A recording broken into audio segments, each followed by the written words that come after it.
Dobrovoľný hasičský zbor vo Vyšnej Voli a obecný úrad pripravili prvé kolo okresnej ligy.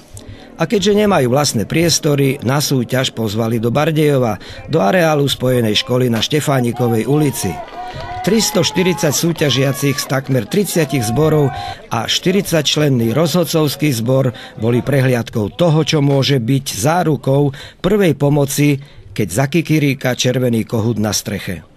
A bolo sa na čo pozerať, od techniky cez zručnosť dobrovoľných hasičov až po ich športový výkon. Plné ruky práce mal veliteľ súťaže. Dosahujú sa celkom dobré výsledky, či už na štafete boli to časy od tých 75-76. Na požiarnom útoku zatiaľ ešte nepadol najlepší čas, ja verím, že aj v tom druhom kole padne, lebo rekord okresu je okolo tých 15,5 sekundy. Zatiaľ je tam najlepší čas okolo 19, takže dúfajme, že v druhom kole sa to ešte zlepší. Z tých súťažiacich, ktorí sú tu, ktorí dosiahujú lepšie výsledky, tí starší, skúsenejší požiarníci alebo tí mladí? Ja myslím, že dnes už je podmienka, aby to boli atletické postavy, takže tie najlepšie časy dosahujú tí mladší, alebo tých rokoch okolo tej 25, tak je to najlepší vek na tie športové súťaže. Táto športová súťaž je aj prehliadkou techniky, ale treba zdôrazniť, že je to už zastaralá technika. Čo s tým chcete robiť?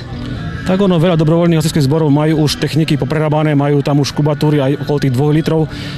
Sú strekačky staré, vieme, že je problém s tými mašinami, no ale snažíme sa to nejak platať, aby sa dalo aj použiť či už pri zásahoch, ale aj na tú športovú činnosť. Trénovanosť bolo vidieť v každej činnosti. Celoročná tréningová práca je zárukou dobrých výsledkov i zásahov. Veď celá okresná liga má 6 kôl. Nechýbali hasiči z prímestskej časti z Mihaľova. Ich veliteľ pred štartom bol plný očakávania. Máte dobré družstvo? No, myslím, že je to v celku v poriadku. Zatiaľ uvidíme, teraz sa ukáže výsledok, pretože teraz ideme práve na útok. Na čo sa spoliehate? Na techniku či na samotnú športovú prípravu chlapcov? Aj, pretože aj jedno, aj druhé musí byť v poriadku. Ja myslím, že je to dosť dobre pripravené, takže malo by to byť všetko v poriadku.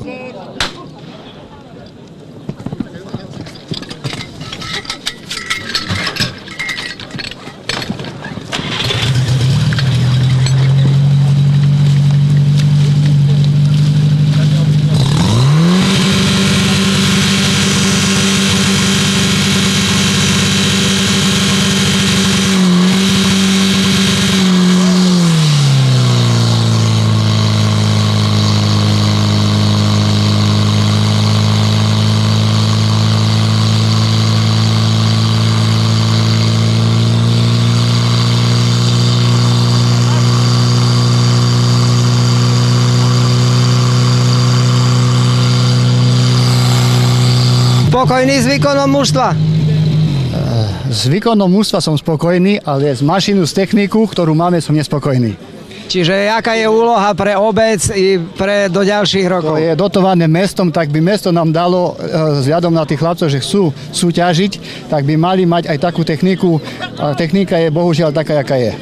Náročné úlohy čakajú okresný výbor dobrovoľnej požiarnej ochrany. Dnešná okresná súťaž dobrovoľných hasičských zborov, takisto okresná pohárová súťaž, takisto prvé kolo 7. ročníka okresnej hasičskej ligy dneska tu prebieha. Pozvaných bolo skutočne veľa tých hasičských družstiev, 41 pozvaných družstiev, z toho 35 sa dostavilo. No, skoro 450 len súťažiacich, no vidíme aj divákov, že prišli nás povzbudiť. Keď sa tak bližšie pozeráte na tieto súťažiace družstva, pripravovali sa na toto podujatie a sú pripravení v pravej chvíli zasiahnuť, keď ozaj by horelo? My pred touto okresnou súťažou robíme tie obvodové súťaže, čiže na túto okresnú súťaž postúpili tie najlepšie družstva z celého okresu, že bojovali na obvodových súťažiach. No a fakt je potrebné zdôrazniť, že tá dobrovoľný, že nemôžeme sa spoliehať len na tých hasičov z povolania, okresné riaditeľstvo hasičského záchranného zboru, ale aj na tých dobrovoľných hasičov, ktorí majú opodstatnenie na každej obci, že v prípade, nedaj Bože, požiaru, ale nielen požiaru, ale teraz aj pred týždňom povodní a ďalšie mimoriadne udalosti, snehové kalamity a podobne, že sú oprávnení, že na každej obci je opodstatnené to účinkovanie toho dobrovoľného hasičského zboru a dobrovoľných hasičov. Najväčší problém, nielen aj celého Slovenska, ale najmä východu je, že tí chlapi, hlavne chlapi, sú rozbehnutí po tej práci mimo zahraničí, mimo okres. Toto je najväčší problém aj na tých súťažiach, aj na tej celkovej činnosti, že fakt tí chlapi alebo tí dobrovoľní hasiči nie sú doma. No a nie, že ku tomu, že my len súťažíme, že nie len ale my vykonávame aj tú preventívnu výchovnú činnosť, čo je hlavná, predchádzanie požiarom na tých obciach, vykonávanie tých preventívnych protipožiarnych kontrol v obytných domoch, malých prevádzkach, práca s mládežou. Najväčší problém na tých obciach je, že nie je financie na tú techniku, technika je už zastarala. Najmladšie hasičské striekačky sú 35-ročné, čiže obce nemajú na nové striekačky, nemajú na náradie, málo peňazí, ale vidíme aj z dnešnej akcii, že je záujem aj tej mládeže o tú činnosť. A teraz sa pozrime na tých najrýchlejších.